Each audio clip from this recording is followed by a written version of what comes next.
A lot of this isn't going to make sense to you, and I'm sorry about that. I'm just going to start at the beginning, with the house.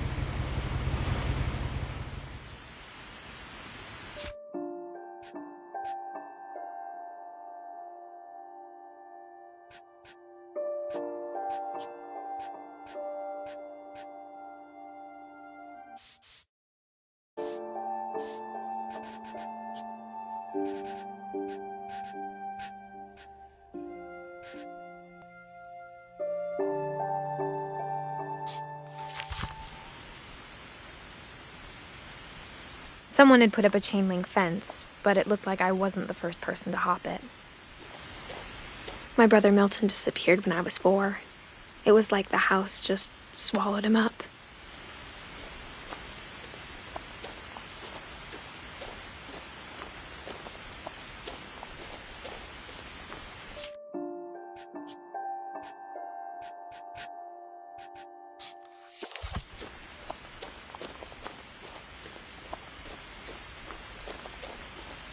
I lived here until I was 11, but I wasn't allowed inside half the rooms.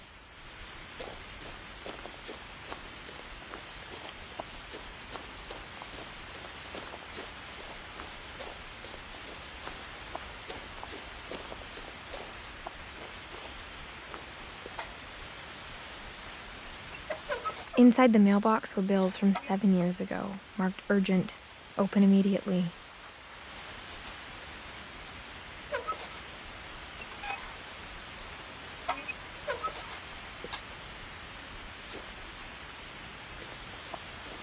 I hadn't been back since my brother Lewis's funeral.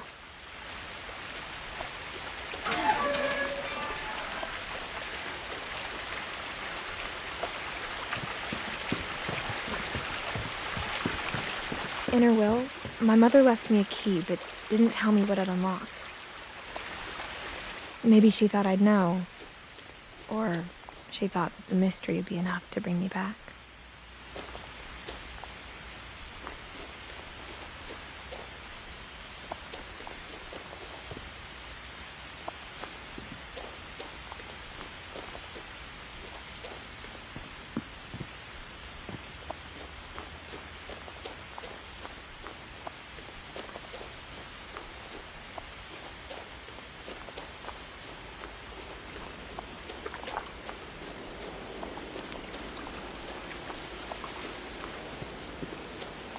The truth is, even after I inherited the house, I never thought I'd come back to it.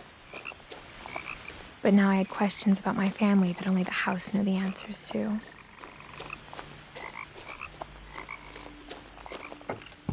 The woods around the house have always been uncomfortably silent, as if they're about to say something but never do.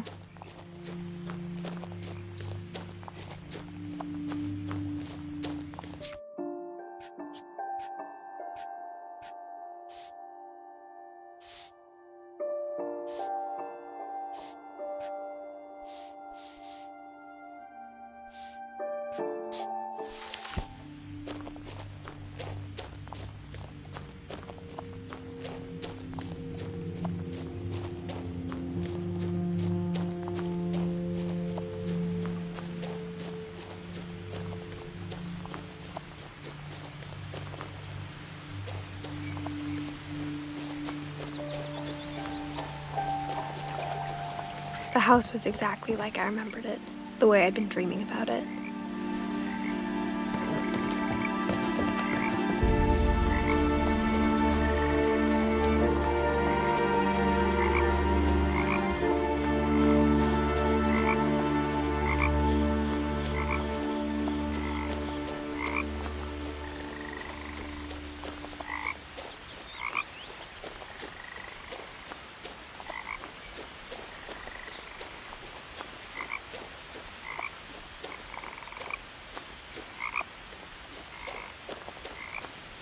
As a child, the house made me uncomfortable in a way I couldn't put into words. Now, as a 17-year-old, I knew exactly what those words were. I was afraid of the house.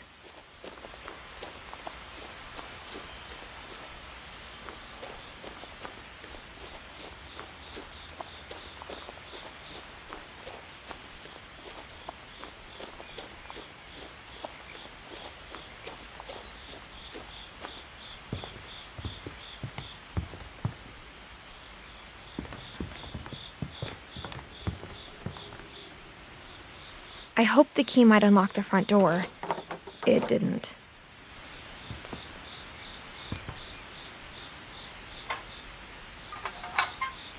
Looking in, I felt like the house itself had been waiting for me.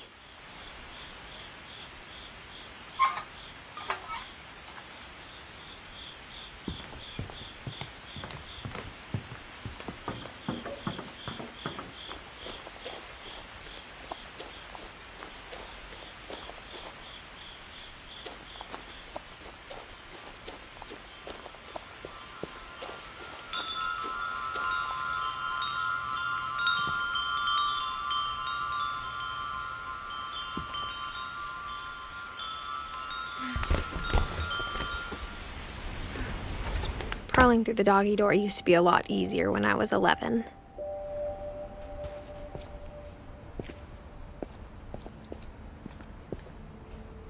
The power had been turned off the night we left.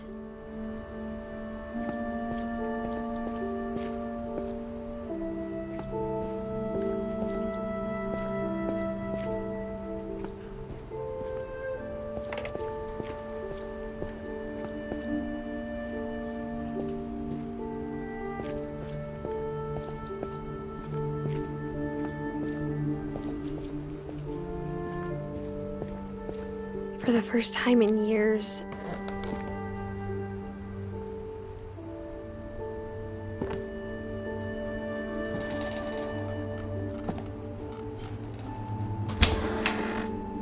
I felt like I was home.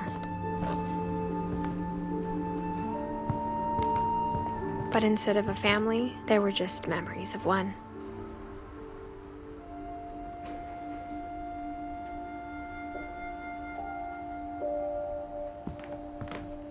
Like how only one restaurant would deliver to our house, so we had Chinese a lot. Or how after Louis started working at the cannery, we all got sick of eating salmon. Except our cat, Molly.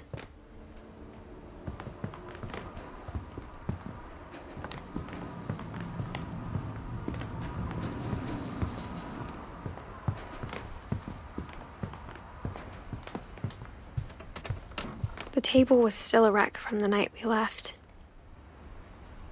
It was like a bomb had gone off, killing everyone but sparing the furniture.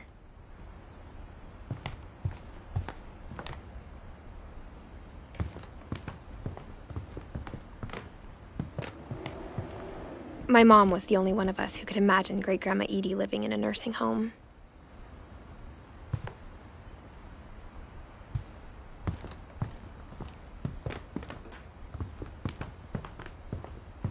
Nothing in the house looked abnormal. There was just too much of it, like a smile with too many teeth.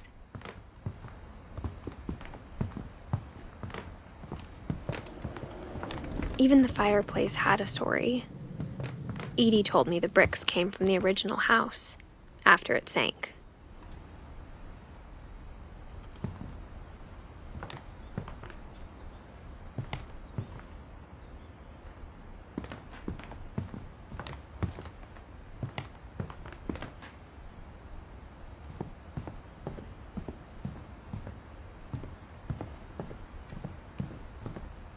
My mom wasn't much of an optimist, but she never stopped believing that my brother Milton was alive.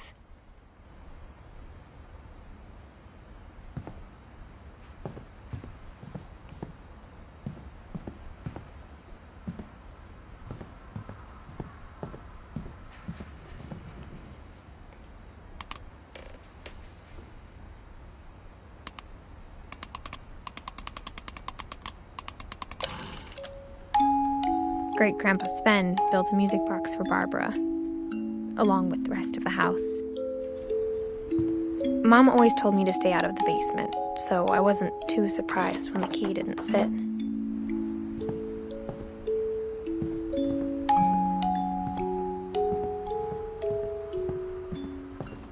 A lot of things got left behind in the whirlwind of that last night.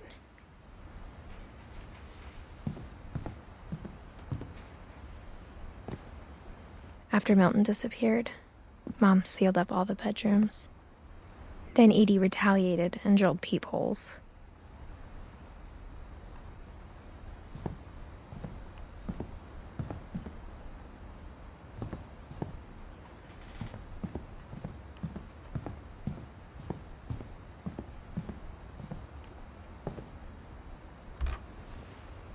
My Grandpa Sam spent 7 years sharing a room with his dead brother, Calvin.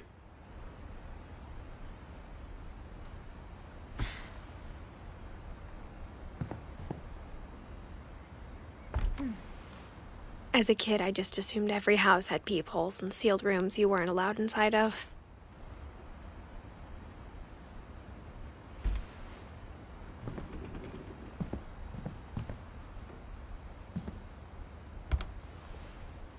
The last time I was in Edith Sr.'s room, I was 10 and she was painting my portrait.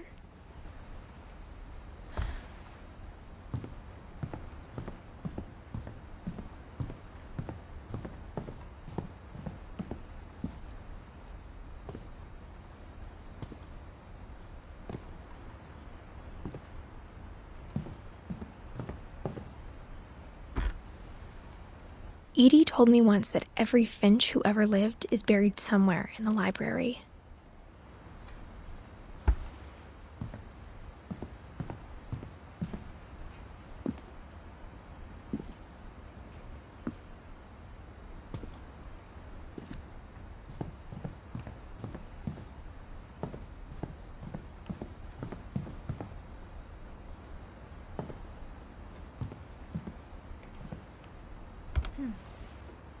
Molly always seemed like a girl I could imagine being friends with, if she hadn't died in 1947.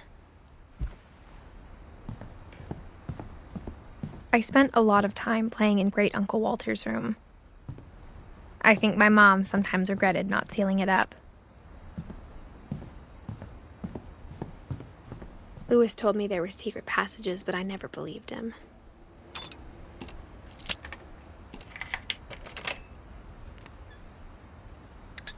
Turns out, my mom was really good at keeping secrets. Now it was time to find out what my mom had been afraid of.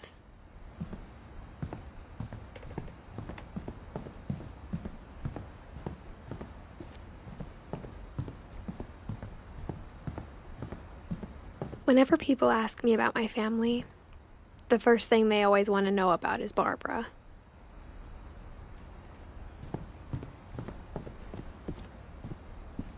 Mom must have locked the third floor stairs on the night we left.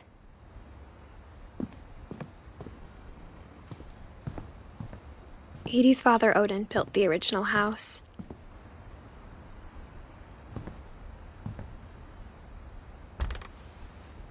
Barbara was a child star for 2 years, until America grew out of it.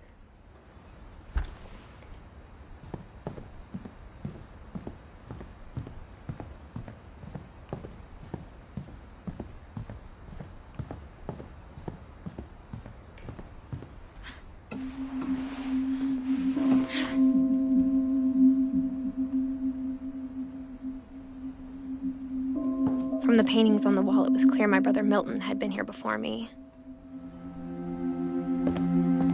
Reading this, maybe it sounds like I had a plan. But I had no idea what was behind that door.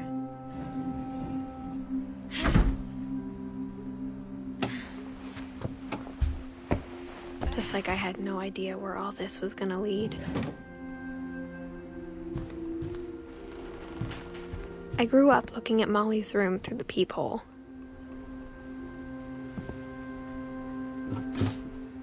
Molly's gerbil had a tiny bedroom with its own even tinier gerbil cage.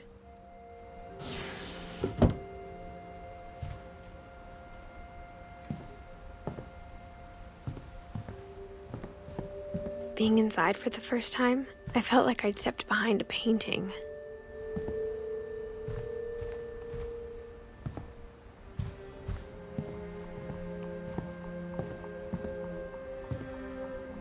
I got the sense Edie had spent a lot of time here.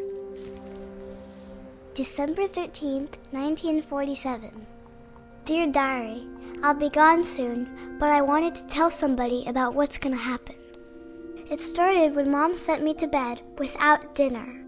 I woke up and I was starving, so I looked around for something to eat.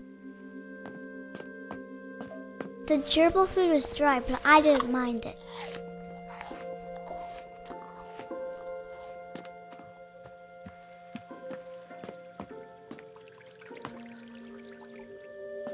thought about eating Christopher, but I held back.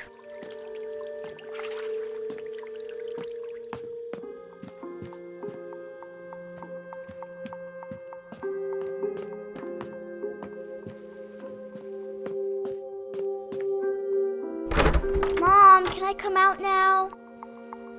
Sweetheart, it's late. Go to sleep.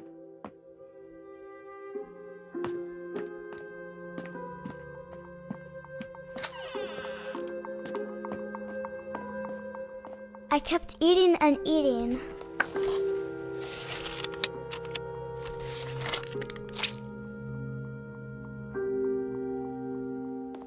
I ate a lot of things that night.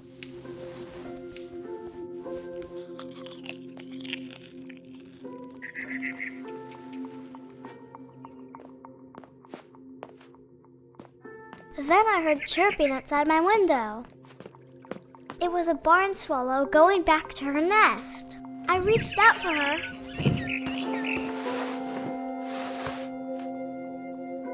And suddenly, I was a cat.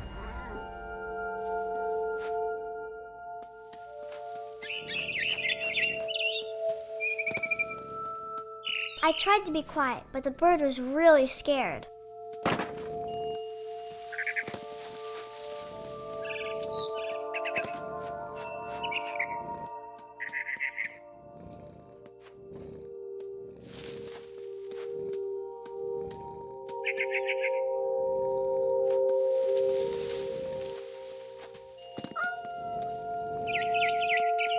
Mom and Dad didn't even look at me.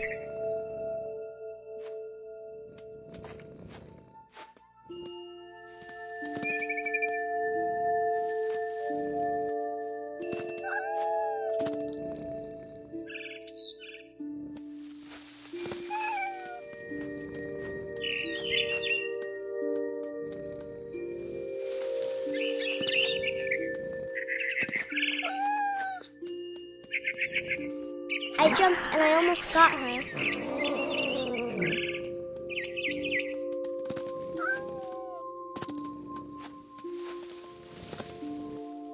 I could tell she was getting really tired.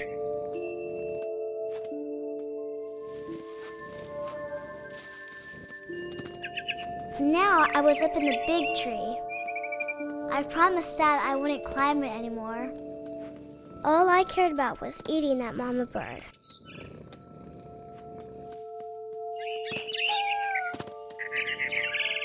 I gobbled her up. And suddenly, I was an owl. First, all I heard was the wind. Then I heard little teeth nibbling in the grass.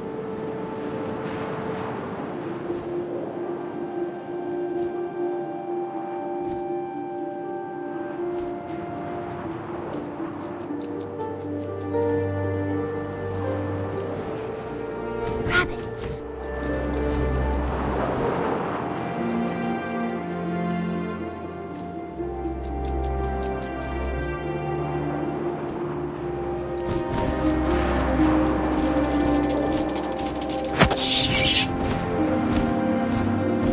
I imagined his face looking up and seeing mine through my talons.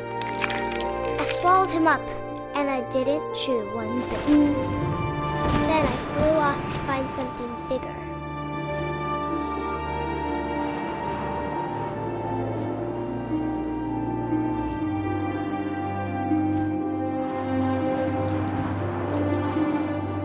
A mama rabbit.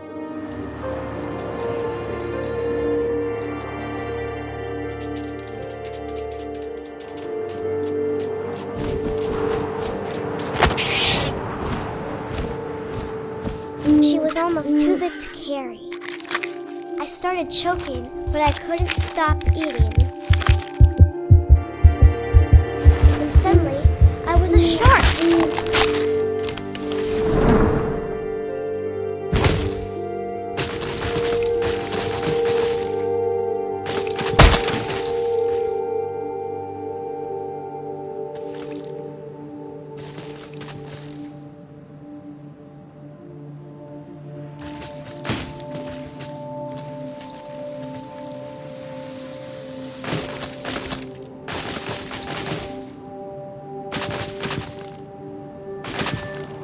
I rolled off a cliff and into the ocean. Now, I was hungrier than ever.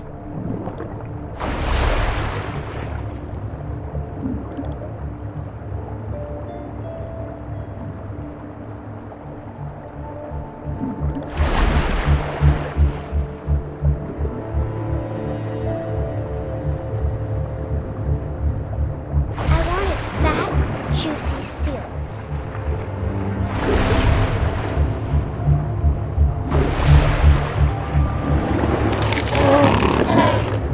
I tore off her flipper, and it tasted really good.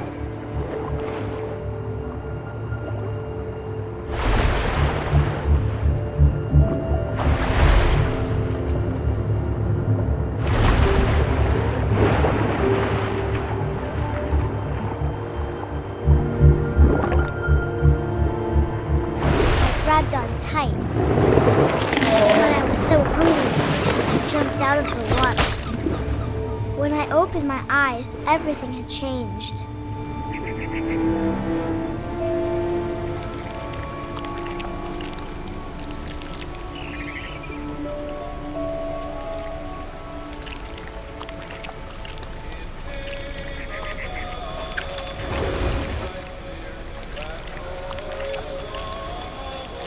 Now I was a monster, and I smelled people everywhere.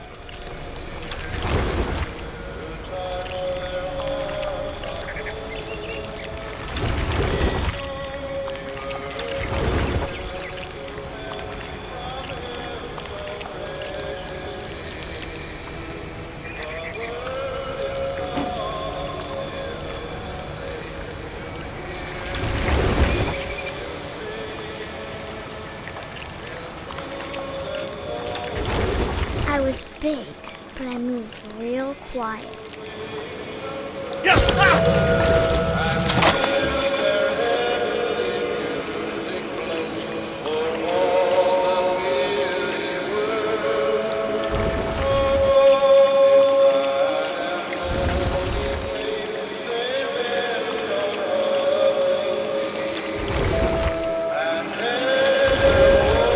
I wanted to stop, but also I didn't.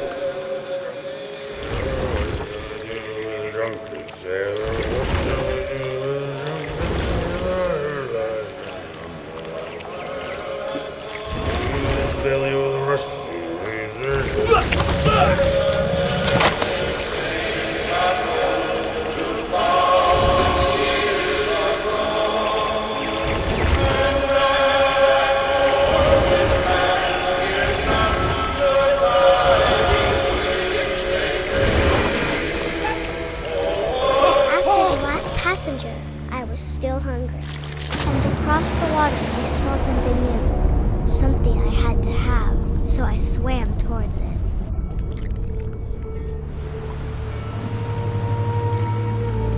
I slithered onto the sand, and the good smell went into an old pipe.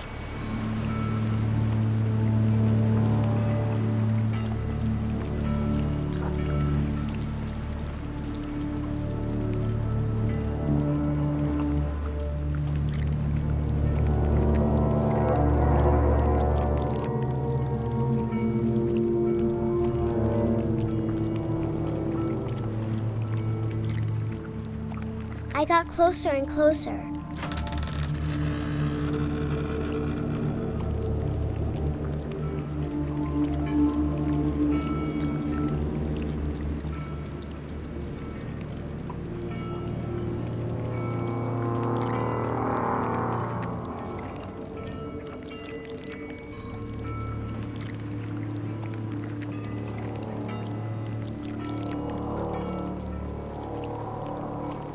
All of my stomach started growling. And suddenly, I was me again. I held my breath for a long time, but I couldn't hear anything. I think it's waiting for me to fall asleep. But it's not going to wait much longer. It needs to feed, and we both know I will be delicious.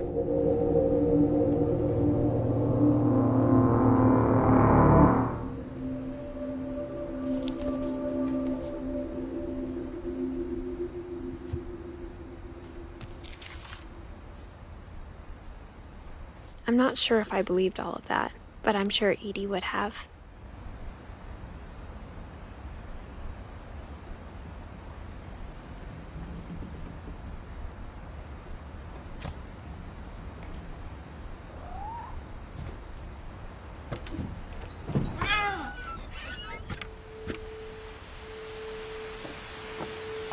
This will be obvious later, but my mom never told me any of these stories.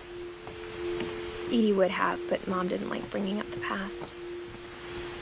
Though, when we adopted a stray kitten, she was the one who named it Molly. I spent a lot of time in Great-Grandma Edie's room.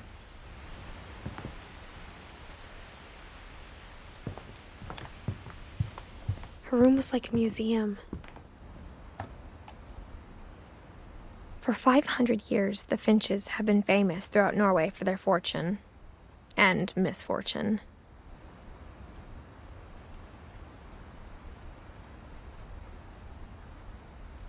Odin Finch buries the latest victims of the family curse, his wife Ingeborg and their newborn son, Johan. On January 7th, 1937, he set sail with his family and his house, hoping to leave the curse behind. But 40-foot waves off the coast of Washington send the house and Odin to the bottom of the sea.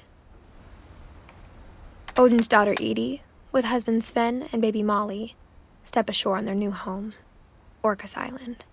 Odin Finch is the first to be buried in the new family cemetery. His daughter Edie is already dreaming of a new Finch house.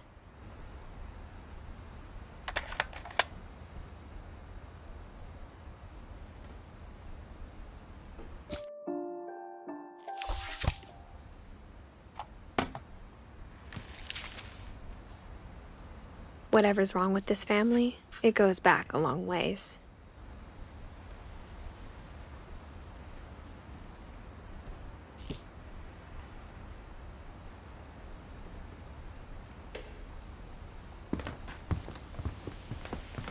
Louis died a week before we left, but Edie had already started to memorialize him. Edie knit me a new pair of gloves every year, just in time to replace the old ones. Edie gave a big interview about a mole man living under the Finch house. My mom was furious.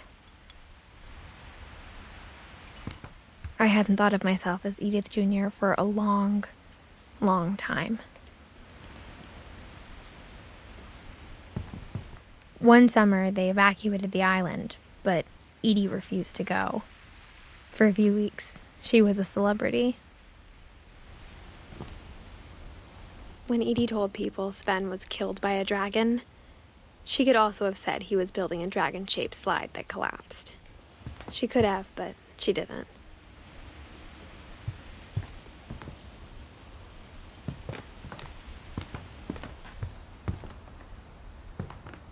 Even in her 90s, sometimes Edie seemed a lot younger than my mother.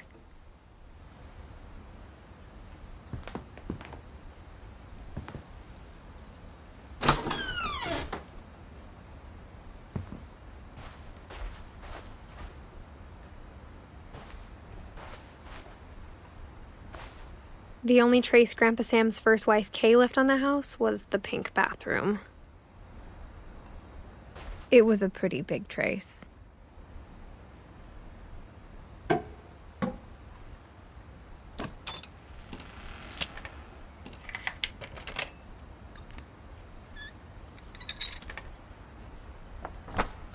There's a secret in this bathroom. It's in the last place you would look. It isn't in the cupboard. It's hidden in this book.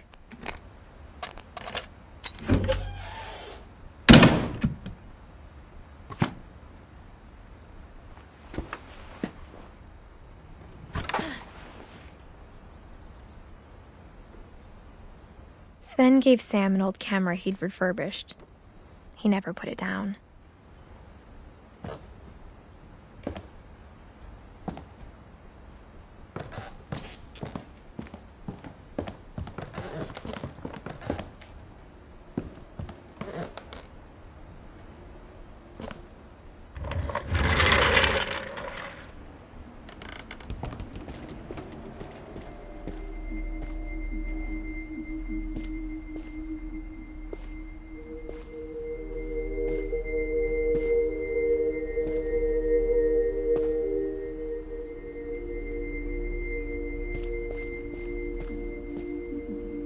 I knew Grandpa Sam had a twin,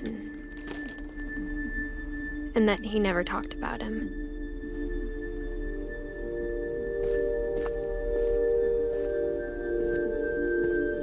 I guess my grandpa didn't like history any more than my mom did.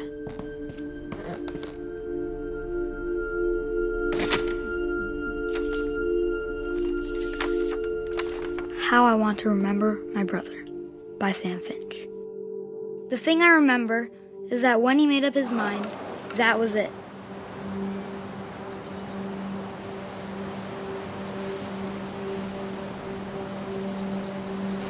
My brother said he'd die before he ate another mushroom, and he did. At Barbara's funeral, we swore we'd never be afraid again, and he wasn't. I think Calvin always wanted to fly.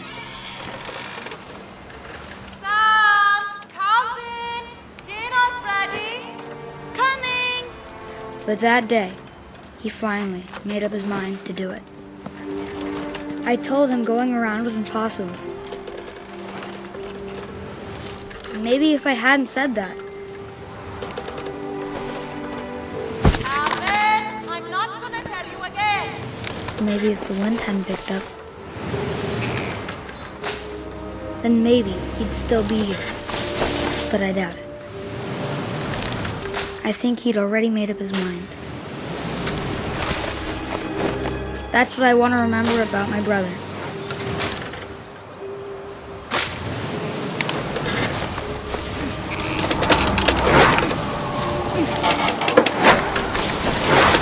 The day he made up his mind to fly, and he did.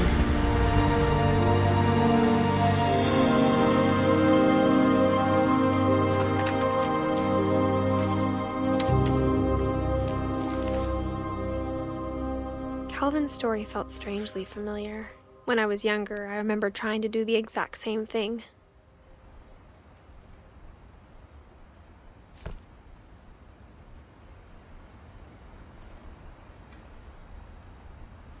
After the funeral, Edie roped off Calvin's half of the room.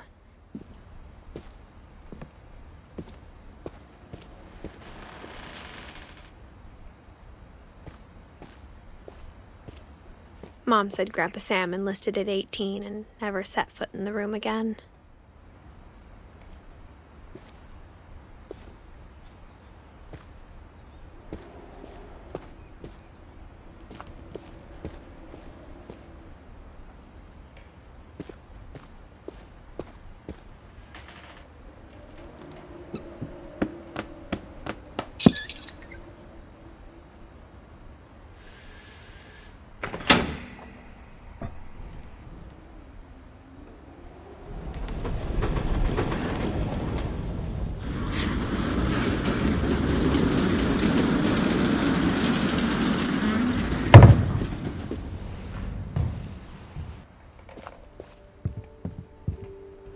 The passages were a pretty tight fit. They'd obviously been built for smaller hands and bellies.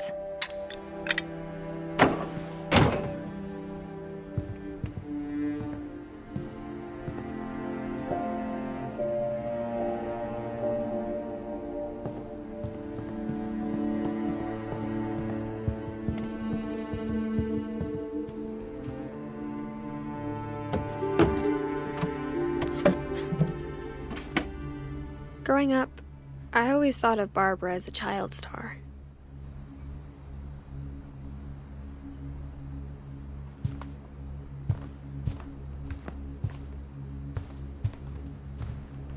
I never thought about how hard it must have been for her afterwards.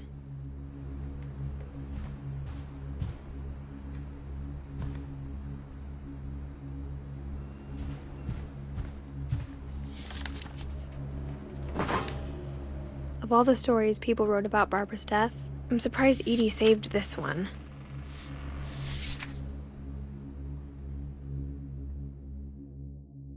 Old Jack here with another ghastly tale inspired by America's most unfortunate family. I'm calling it The Surprise Ending of Barbara Finch. As a child star, Barbara was famous for her scream. Now at 16, she was all washed up. A has-been. But in a lucky break, she'd been asked to perform her signature scream at a local convention for monster movie fans. It was just the boost her career needed. Unfortunately, her scream hadn't aged well. Getting better. I think you just need the right motivation. Her biggest fan and current boyfriend, Rick, was about to demonstrate when... Now that was a great scream. It was Barbara's father, Sven. He'd slipped into a table saw and had to be rushed to the emergency room. So Barbara got stuck babysitting her youngest brother, Walter. Her convention comeback was cancelled. Okay, I'm hearing frustration, but I'm not hearing terror. What if I tried... A gang of hoodlums in Halloween masks have been terrorizing Orcas Island tonight. Police are urging residents to... That came from the basement. You're right! Also, I loved your delivery on that. Why is your basement door locked? Because my dad likes making puzzles and secret passages. There's a key hidden in the music box. The secret is to keep winding and winding until finally the key pops out. Thanks, babe. I'll be back in a sec. 20 minutes later, Rick hadn't returned. So Barbara went to look for him, right on cue. She reached for the music box.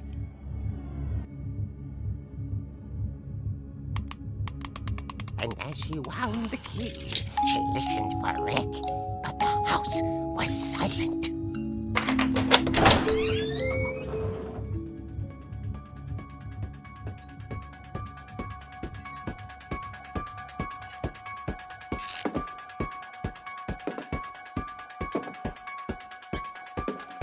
She found Rick's crutch and imagined the worst.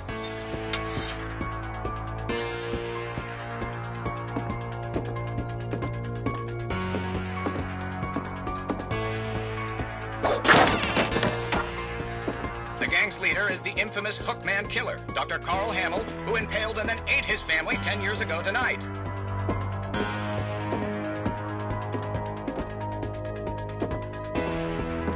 The old fridge rattled and grew still. Oh dear! Oh! Rick? Barb, relax. I was just trying to scare you to help you find your scream. Well, I'm not scared, Rick. I'm furious. Then act furious. All I'm getting from you now is that you're hurt and confused and you're...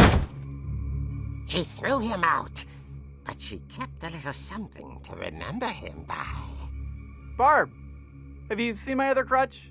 And she was still holding it when she fell asleep watching the late picture show. Hours later... Barbara! Walter, what's going on up there? Ah! Okay, I'm coming up, but if this is a trick, you're dead, Walter.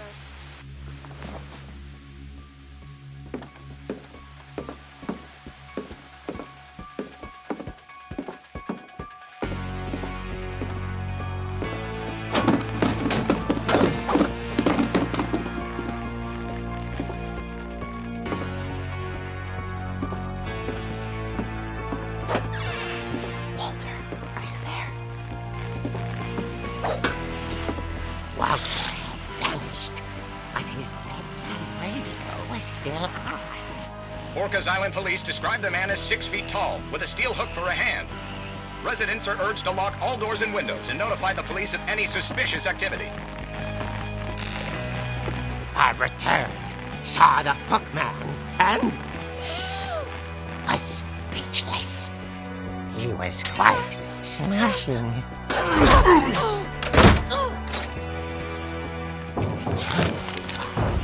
He couldn't get enough of Barbara. Okay, Barbara, there's gotta be another way out of here.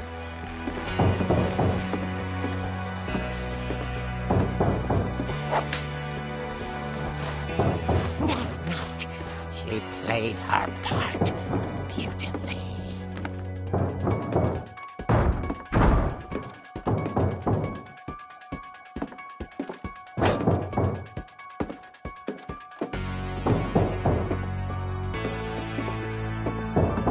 She thought about abandoning Walter, but just couldn't do it.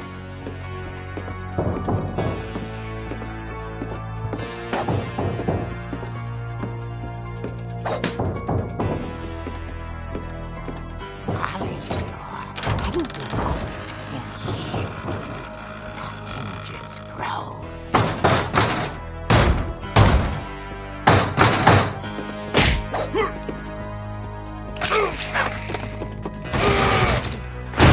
He wasn't moving, but she sensed the story might not be over yet.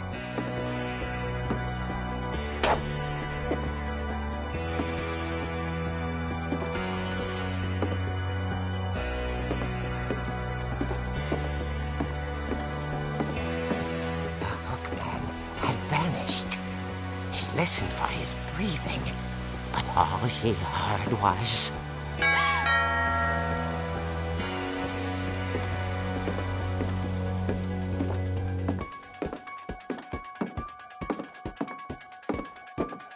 At the door, she heard whispering. It was coming from inside the house.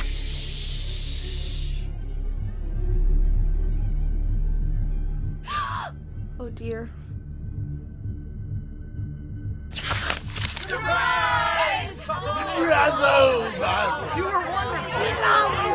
monsters had come to surprise her. For Barbara, it was a dream come true. Then she saw what kind of monsters they were, and she realized what was about to happen. She was going to be famous. And with her final breath, Barbara Finch gave the performance of her life.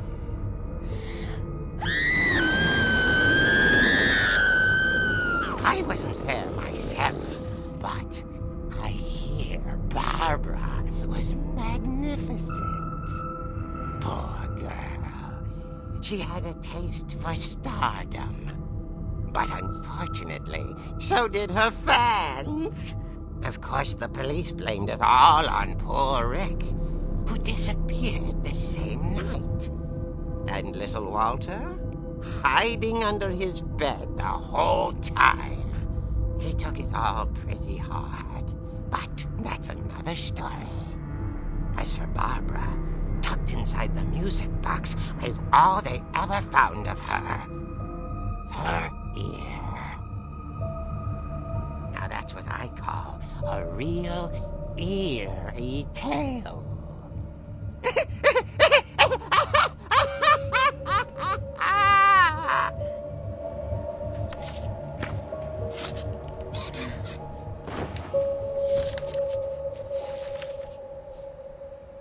Edie told me all Barbara wanted was to be remembered, as absurd as that comic was. Maybe what Edie saw was a happy ending.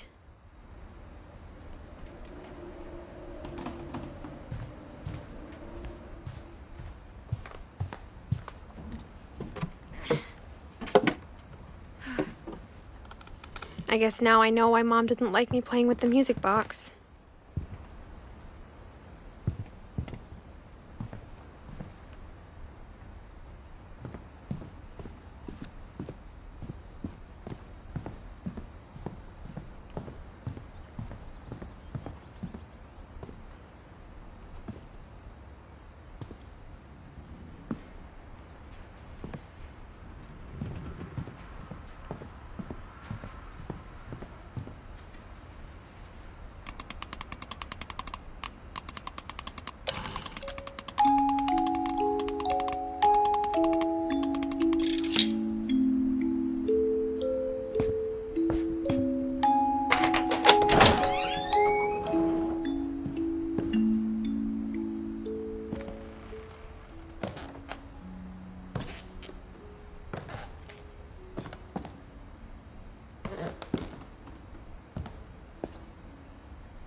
Mom said the basement was off limits, unless I wanted another tetanus shot.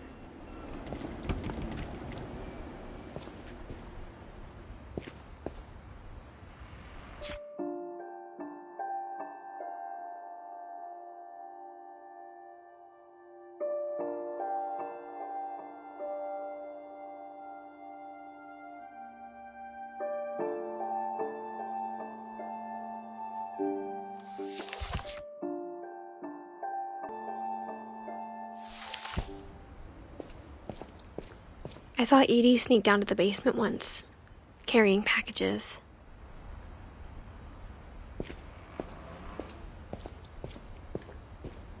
I thought maybe she was hiding presents.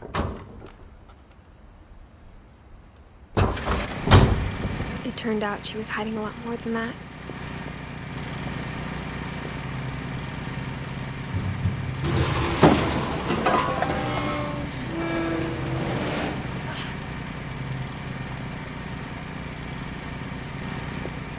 I remember asking Mom once about where Walter had gone. She said after Barbara died, he got as far away as he could. If there's a pattern in all these stories, I think it's that none of us has gotten very far.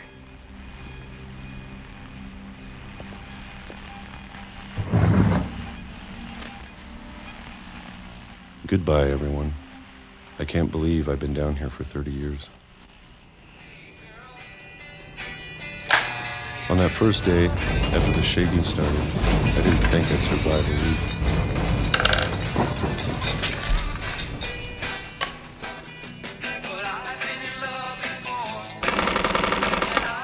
But after a few days, I settled into a routine. That's what kept me sane. Having a schedule, living for today. I always expected to be dead tomorrow. But if you wait long enough, you get used to anything.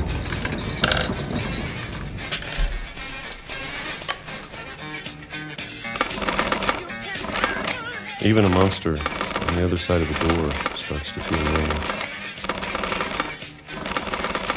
Almost friendly.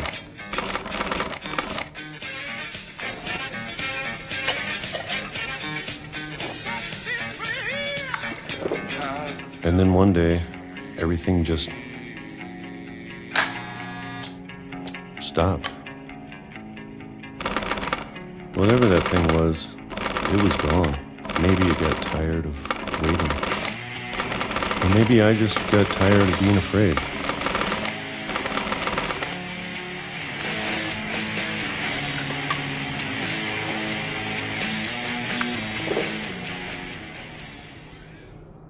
It's been a week now, the longest in 30 years.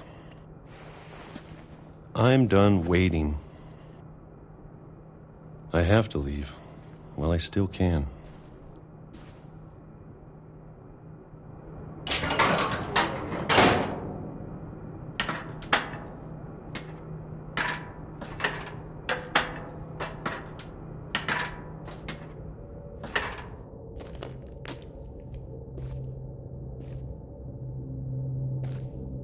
I know it's out there, somewhere. Whatever killed Barbara and Molly and Calvin. Maybe this is all a mistake. But I need to stop living the same day, even if it kills me.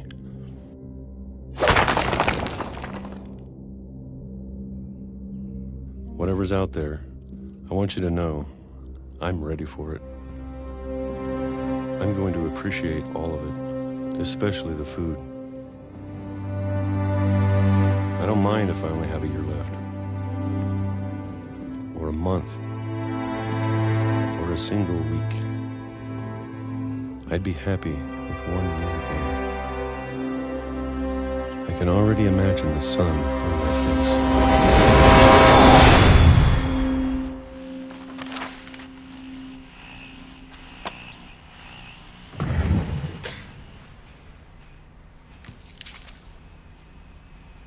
Walter died when I was 6. I can't believe my mom never told me he was down here.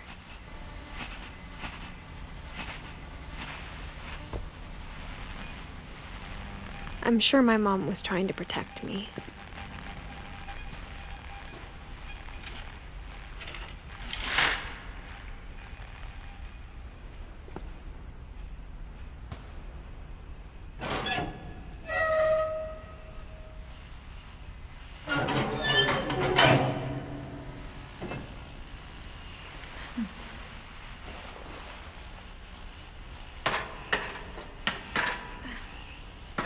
Maybe she was afraid I'd end up like Walter.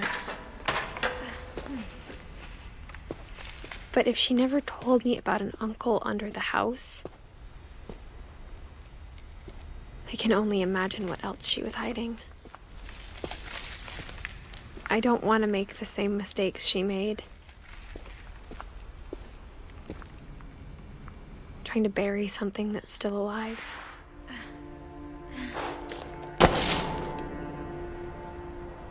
Now that there's only one of us left, or maybe 2, I thought it was time I heard the stories for myself and found out what happened to everyone else.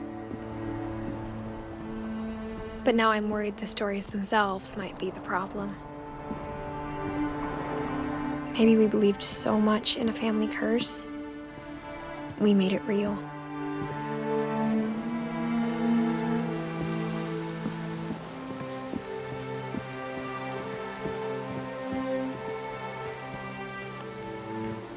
I don't know if I should even be writing this.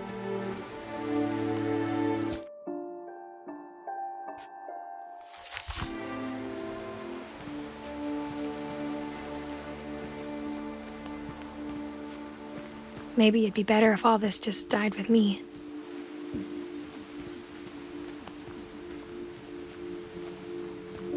But I thought you should know about your family.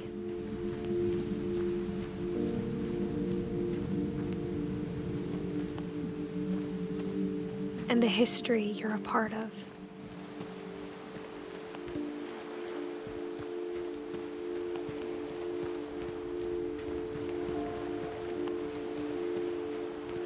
Though to be honest, I feel as lost as you probably do right now. I think the people in these stories believed them, for what that's worth.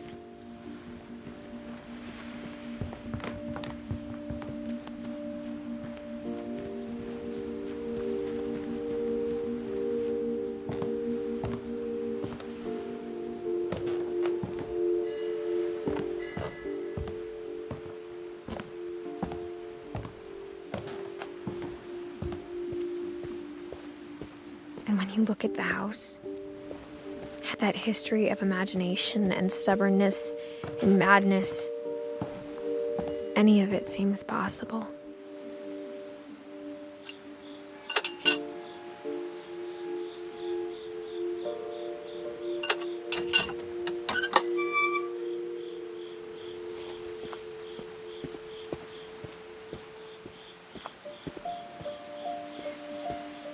I think we've been surrounded by death for so long, we've just gotten used to it.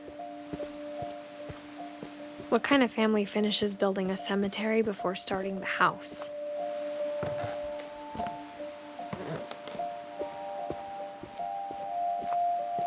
It's embarrassing for me to admit this, but the pet cemetery made me more uncomfortable than the human one. 3 of the gerbils were mine, and 2 had been my fault.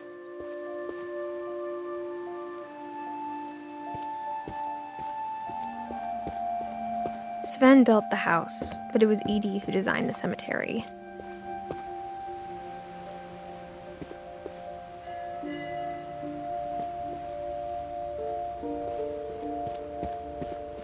I'm sure Odin's monument had been Edith's idea. My mom was always trying to move on, but for Edith, the past never went away.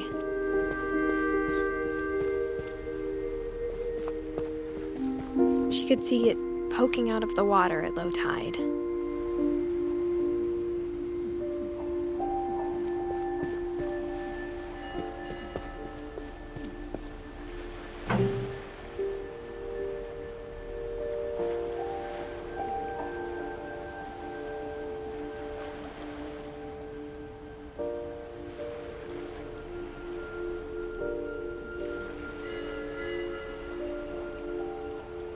Edie said she dreamed about the old house every night.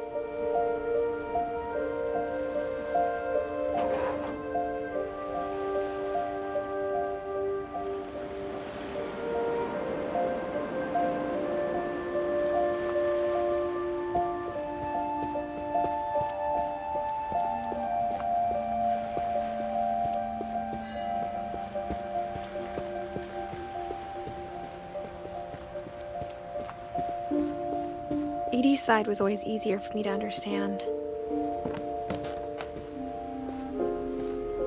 But the older I get, the more I can see where my mom was coming from. She lost 2 of her brothers, just like I did. I get why she tried so hard to protect us. There's so many things I wish I could ask my mom now. Part of me thinks this is what she wanted all along. For me to come back someday and find everything out for myself.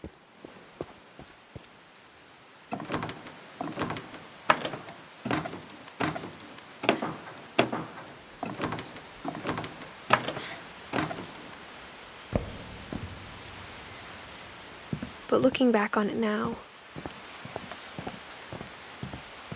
if she told me there was going to be so much climbing, I never would have come when I was 22 weeks pregnant.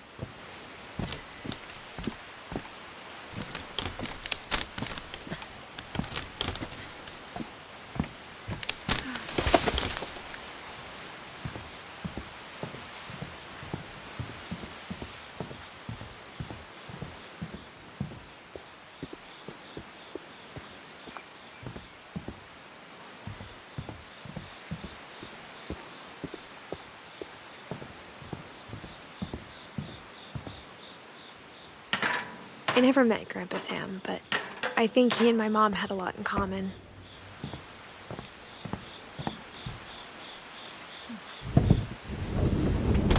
They were both pretty intense.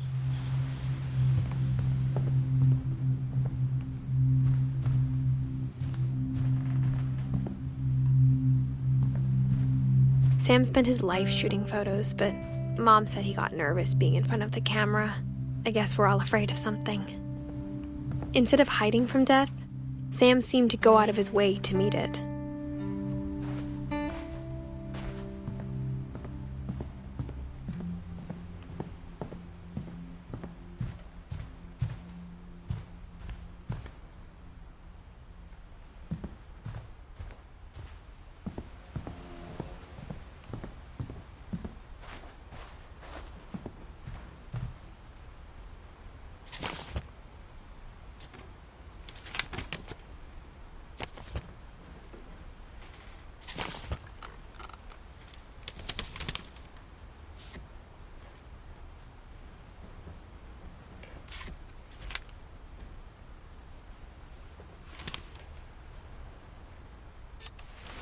Dawn, I promise, you'll never forget this weekend.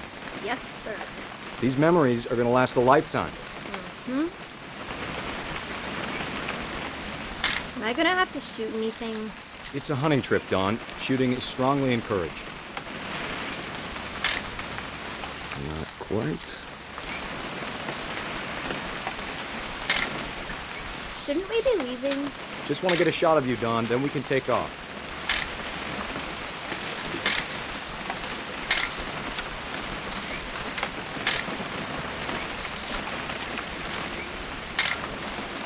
I'm over here, Dad. Just need to get a shot of you, Dawn, then we can hit the road. What? Perfect. It's gonna rain the whole weekend, isn't it?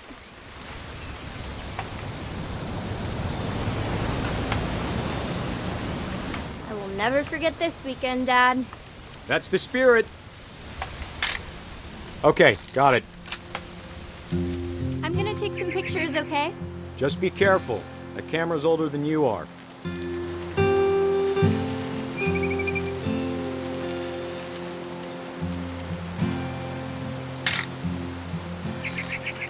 You're right, Dad. It's starting to clear up. Still freezing, though.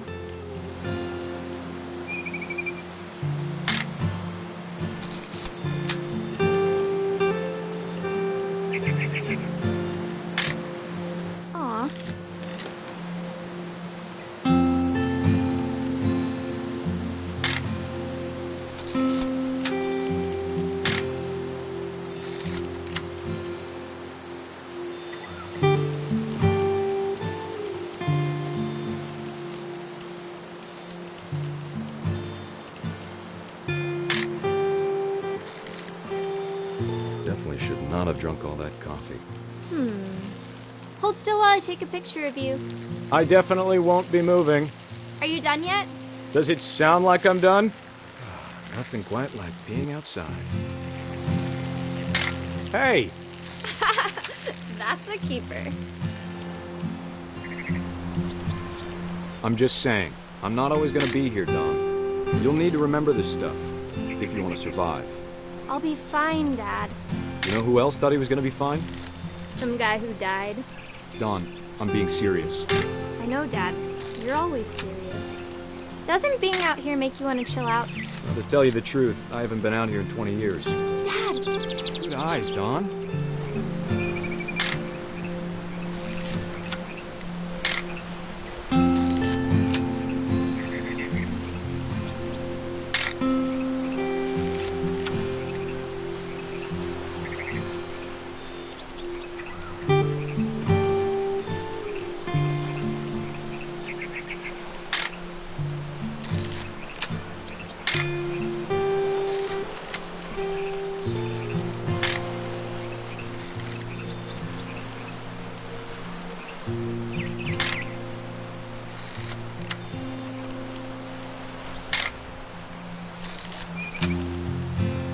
Before you take the shot, let me get a picture of you.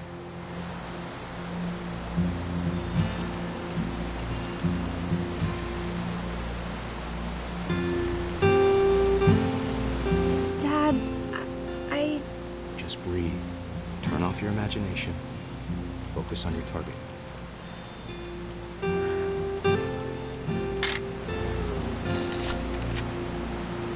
Let me get behind you. Do I have to do this? Dawn, you don't have to do anything. But if you want to survive, you'll need to be strong. Great shot, Dawn!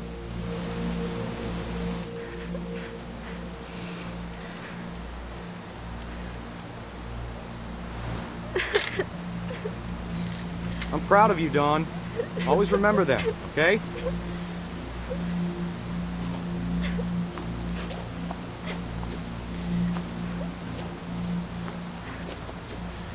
Sorry, Dawn, just gotta reset the timer.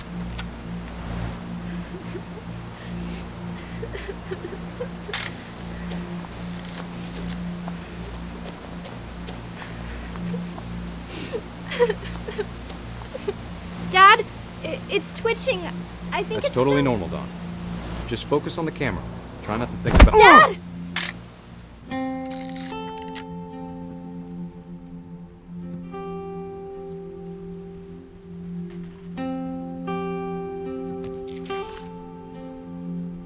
Of all these stories, that's the one I wish most that my mom had told me.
After Sam died, my mom and Edie got really close. They'd both lost a lot.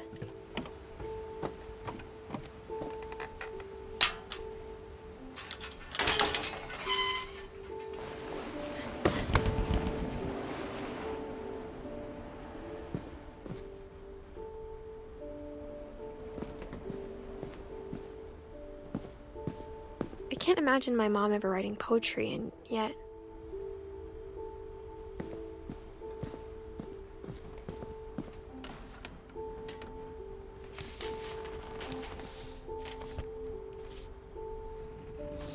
Dear Kay, do you remember the way Gregory used to laugh when he thought he was alone?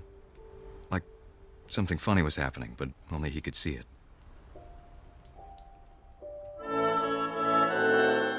I think he saw things the rest of us don't.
If I hadn't called that night.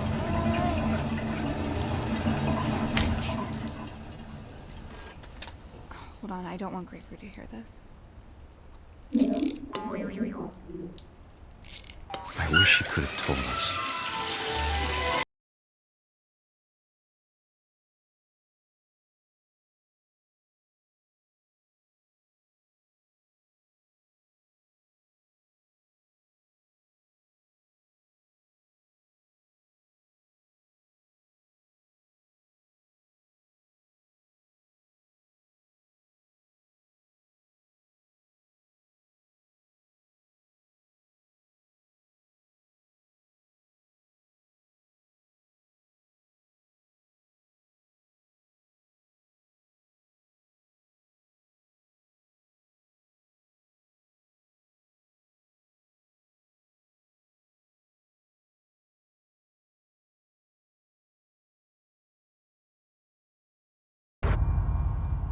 Good luck, Kay.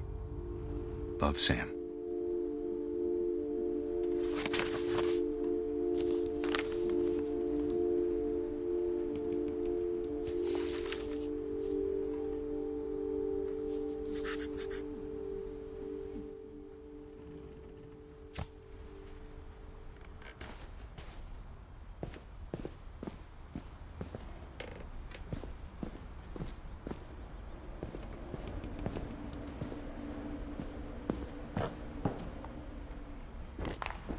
My mom moved up to the loft after her brothers died.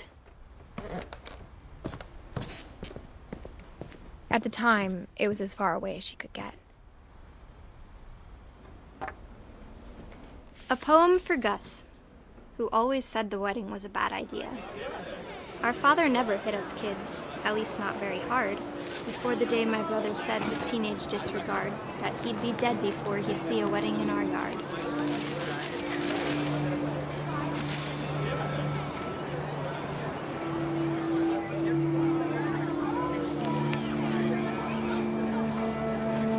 My father made him come, of course, but Gus stood far apart, just flew his kite and bottled up the storm inside his heart.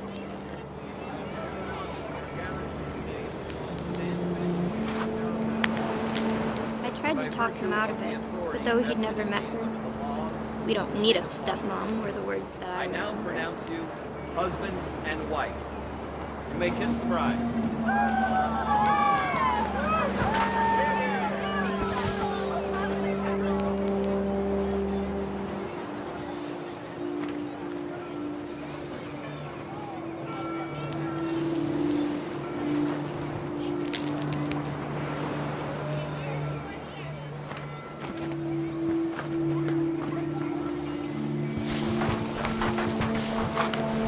When the time for photos came, Dad ordered him to Come here.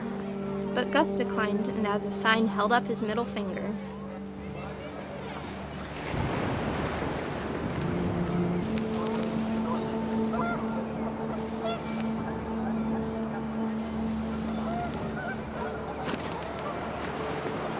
The wind picked up and panicked geese appeared and quickly went. But all the humans did that day was go inside the tent.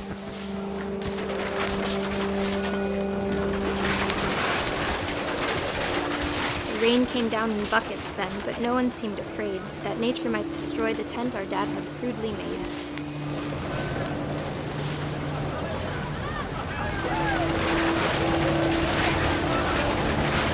The thunder sounded much too close and full of angry power. But all my father said to this was, "Make the music louder."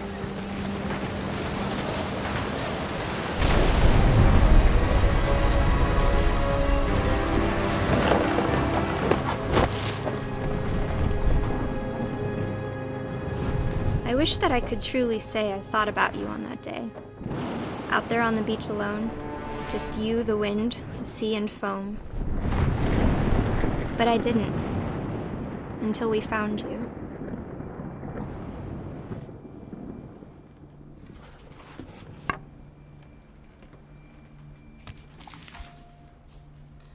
She never talked about him, but Mom told me once if I was a boy, they were going to name me Gus.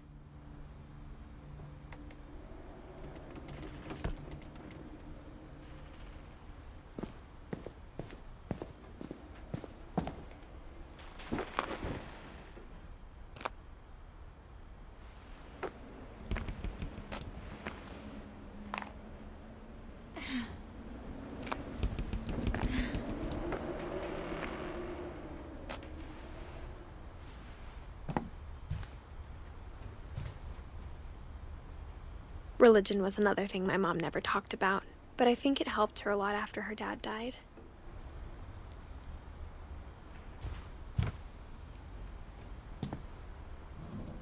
My mom moved to India a week after graduation and got a job teaching English. She spent a summer building houses in Calcutta, where she met my dad, Sanjay.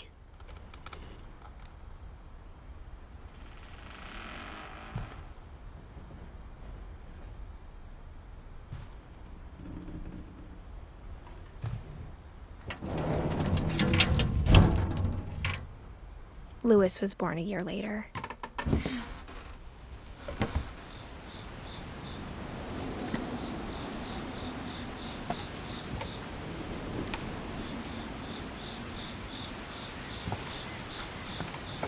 When my dad died, I don't think Mom knew where else to go. I'm sure Edie was happy to have her back.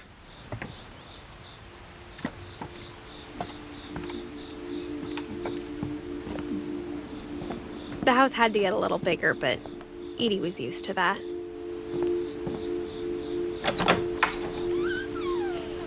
And for a while, things were good, almost normal.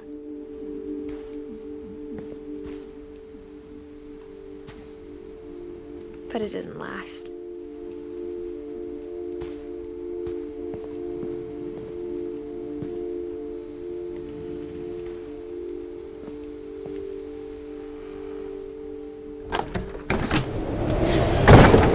beginning of the end was Milton's 10th birthday, when Edie gave him a castle.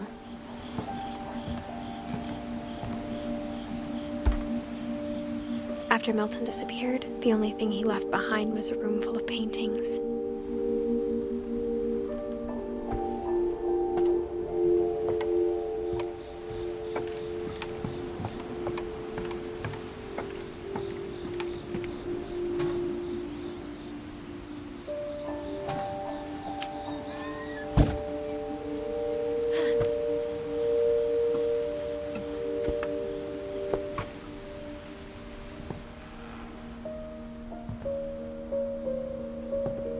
I think Edie was happy to finally have another painter in the family.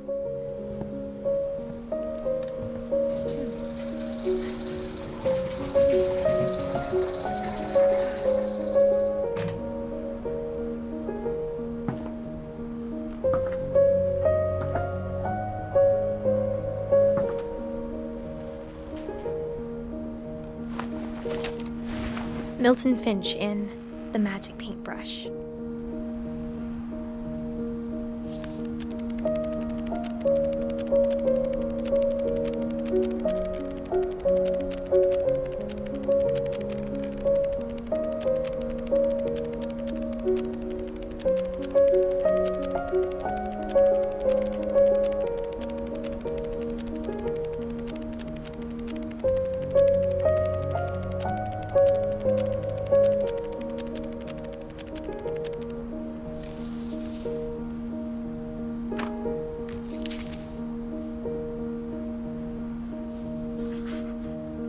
I was 4 when Milton disappeared.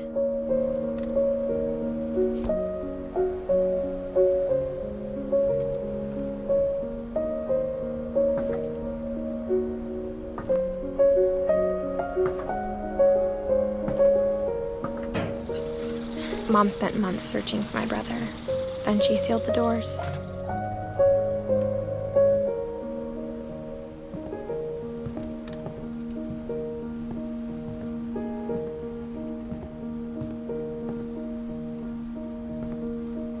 Whatever Milton had found in the house, Mom didn't want it getting out.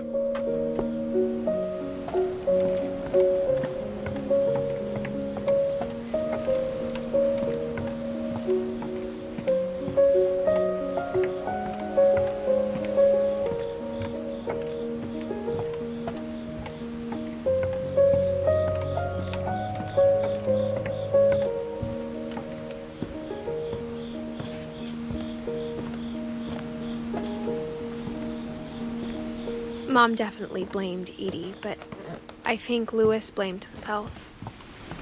After he graduated, he just spent more and more time in his room, until Mom got him a job at the cannery.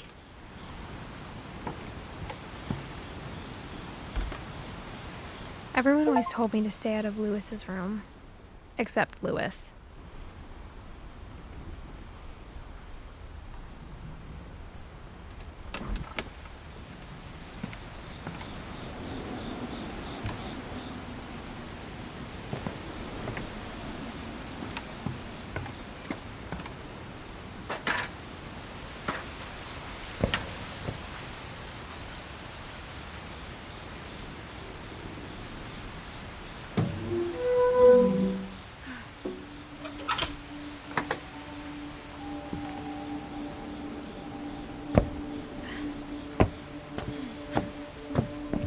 Louis's room smelled very, very familiar. That part of him lived on.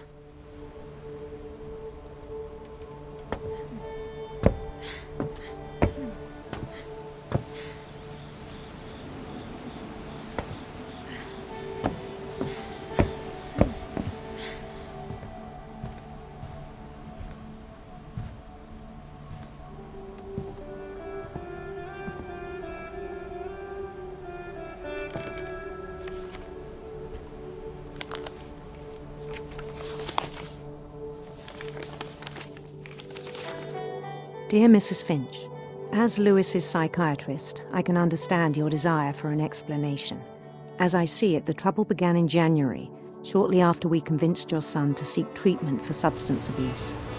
Newly sober, I believe Lewis first noticed the monotony of his daily life.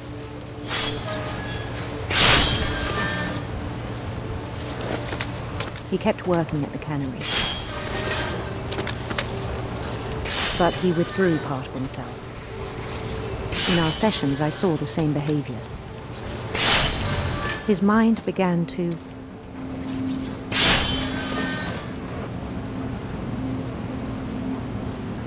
wander.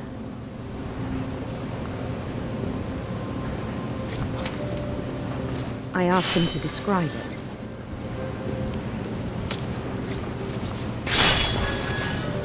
He said he started small, imagining a labyrinth.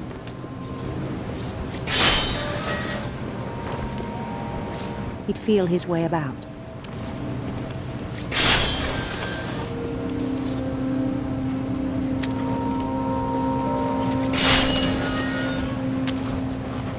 Then something moved. Bats. And toads.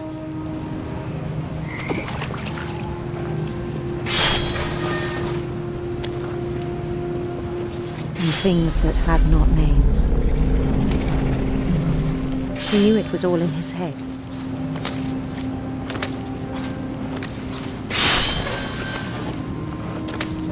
But he took it very seriously. I had hoped he'd find himself.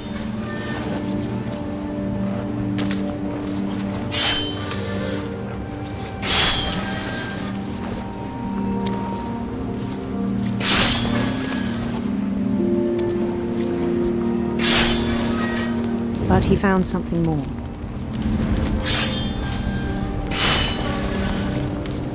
I worried about him then. Daydreaming at the cannery.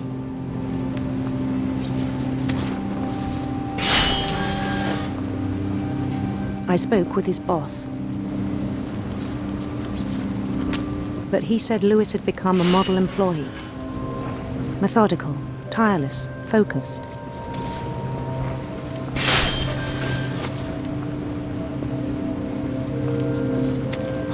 Like a whole new Lewis.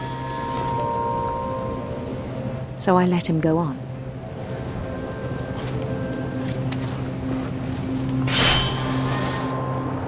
I even encouraged him. It seemed very promising at first. He told me he'd made a new friend.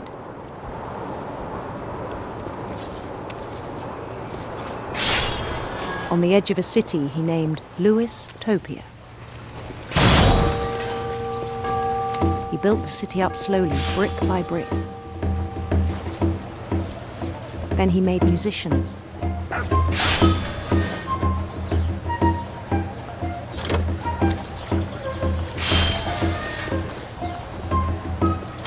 And songs for them to play.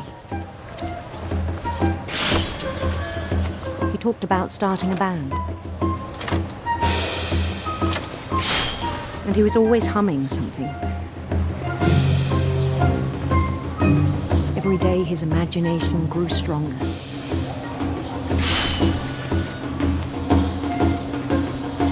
He no longer spoke at the cannery. But his chopping was as reliable as ever. Then one day it struck him that all the cheering crowds, even the stones under his feet, were all in his imagination. So he could do whatever he wished.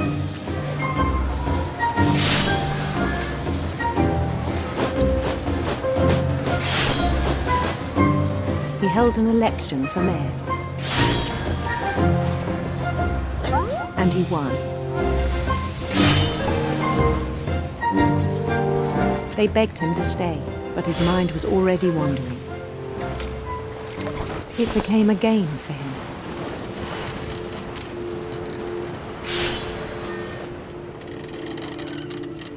He'd conquer a city, then immediately push on. New Louisville.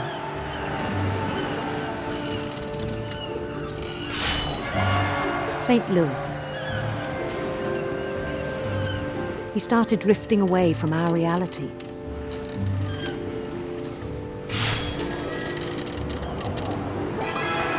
Minneapolis.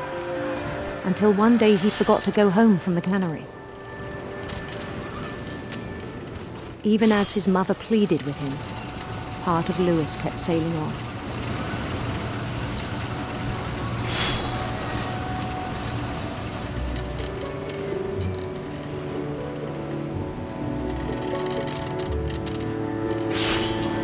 In Louisburg, he heard rumors of a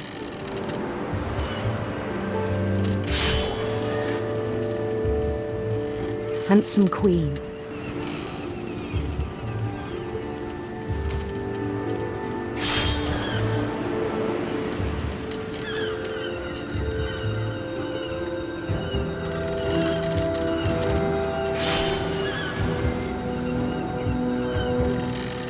The queen was on her own quest for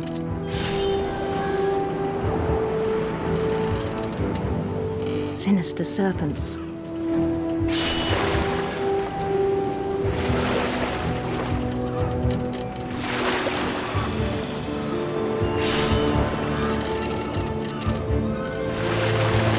He followed the sound of her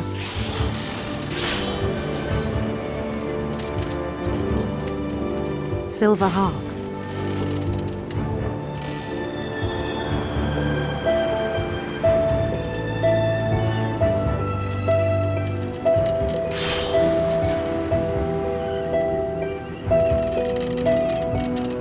His chase led him to a golden palace east of the sun and west of the moon. Even then, his logic remained sound.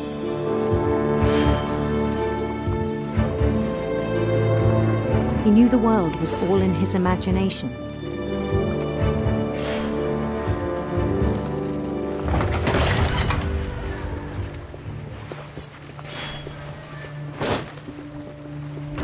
But he was so proud of having created it. In his own eyes, he'd become something greater than a king.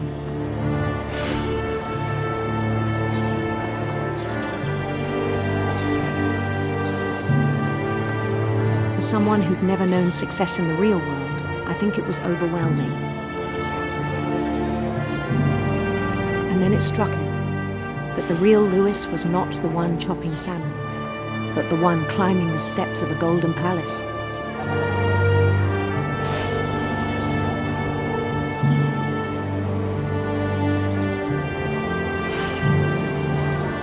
My imagination is as real as my body, he told me.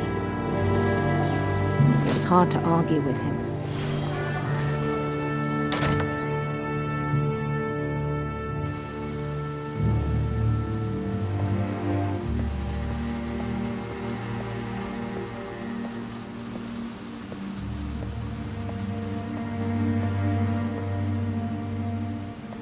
He began to forget the world we know.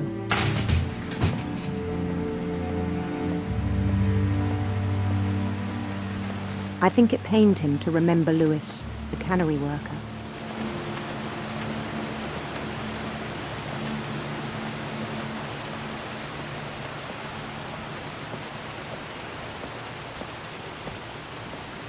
He began to despise the man with a royal contempt.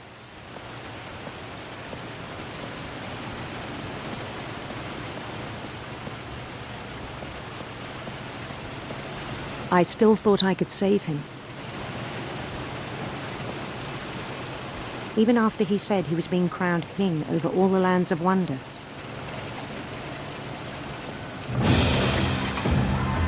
The palace would be packed with his companions.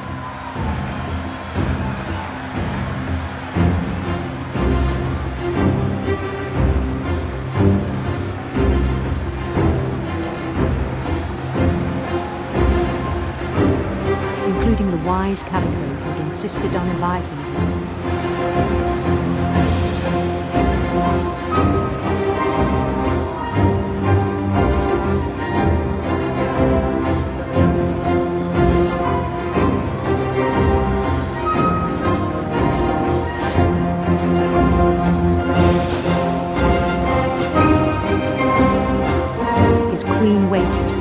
his crown.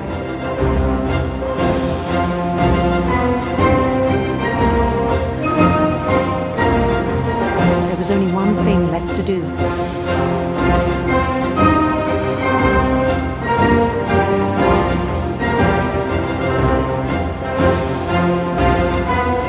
Bend down his head.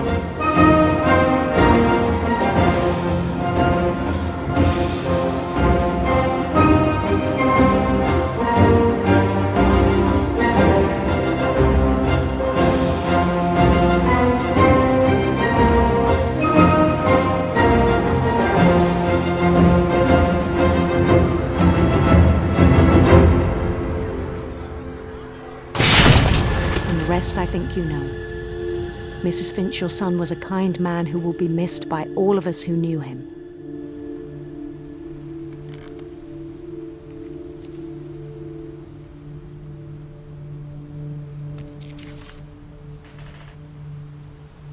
My brother was really cool.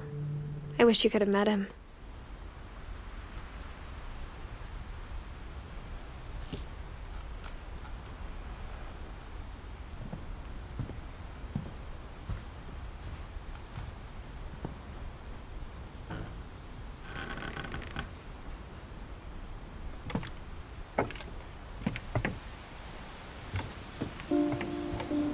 On the way back from Lewis's funeral, my mom told me to start packing. She waited until the day before we left to tell Edie. I'm not sure if she wanted to make it easier or harder.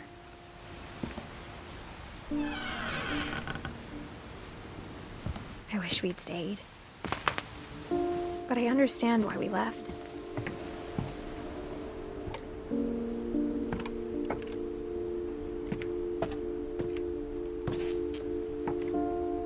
My mom ended up leaving everything behind.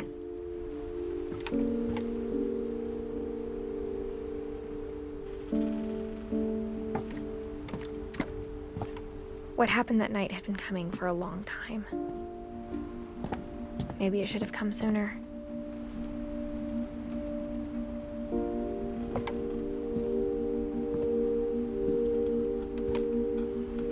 But it had to end one way or another. All that's left now is to tell you about that last night.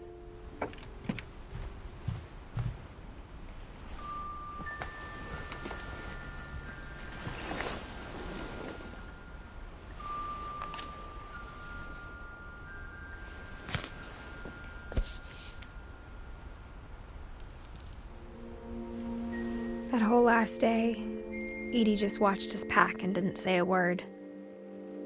Until supper, when she raised her glass and said, "To our final night together, and all our final nights apart."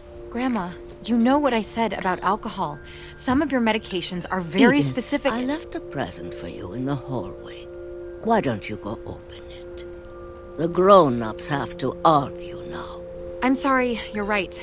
We're all leaving tomorrow. Let's just enjoy our last... I'm not leaving. Edith, you're excused.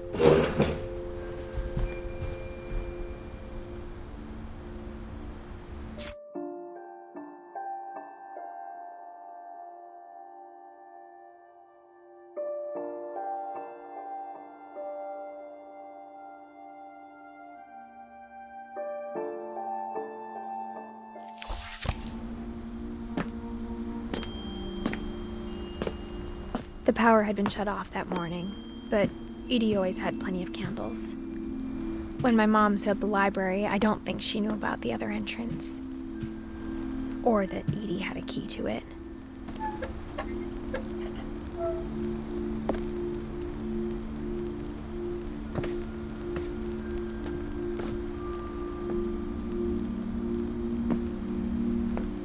That thing you're afraid of isn't going to end when you leave the house.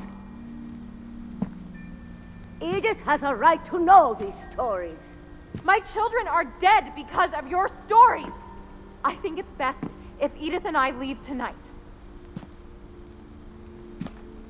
We'll have the nursing home send a van for you in the morning, okay?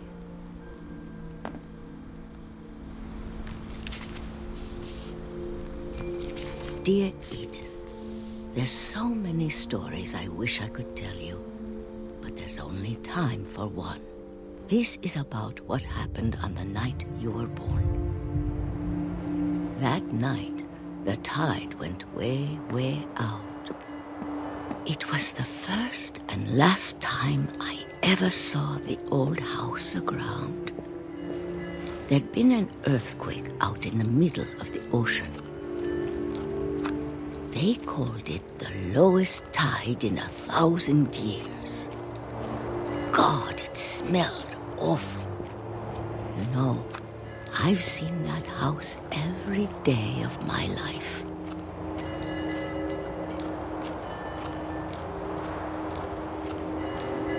But I never thought I'd go back to it.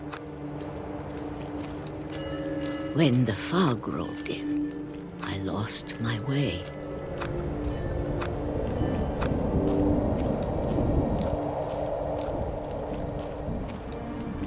I got turned around.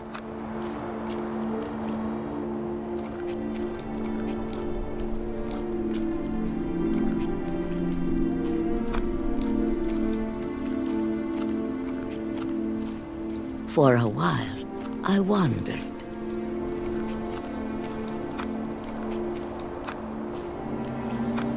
I started seeing things.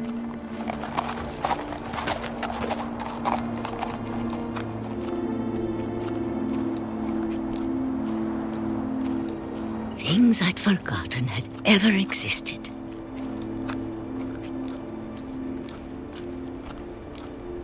But when I saw them, they felt like old friends. That night, a lot of things came back to me. Or maybe I came back to them.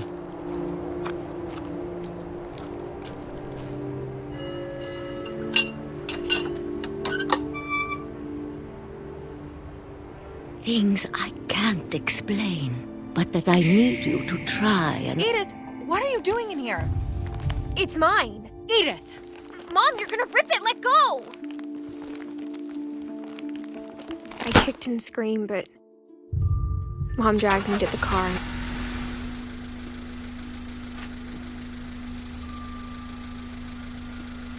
I never saw Great-Grandma Edie again. The next morning, the van came to pick her up, but she was already gone. After that, we moved around a lot.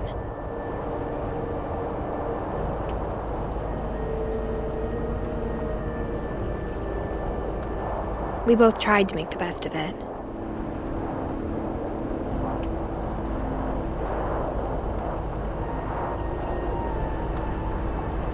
A few years went by.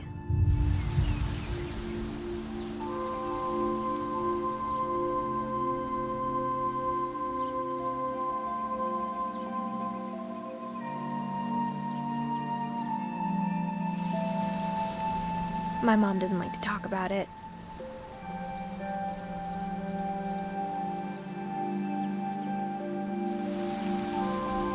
But she started getting sick a lot. The rest happened pretty quickly.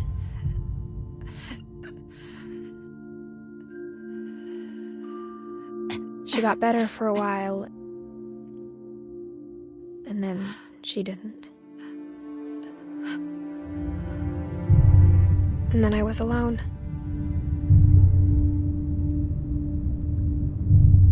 The last Finch left alive.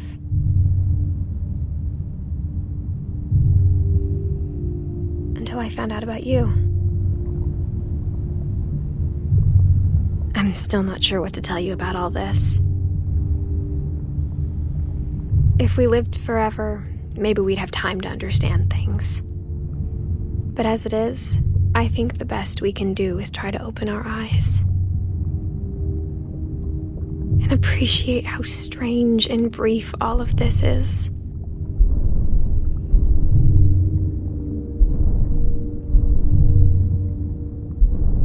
This journal was supposed to be for you. But now I hope you'll never see it. I just want to meet you and tell you all these stories myself. But I guess if you're reading this now, things didn't work out that way.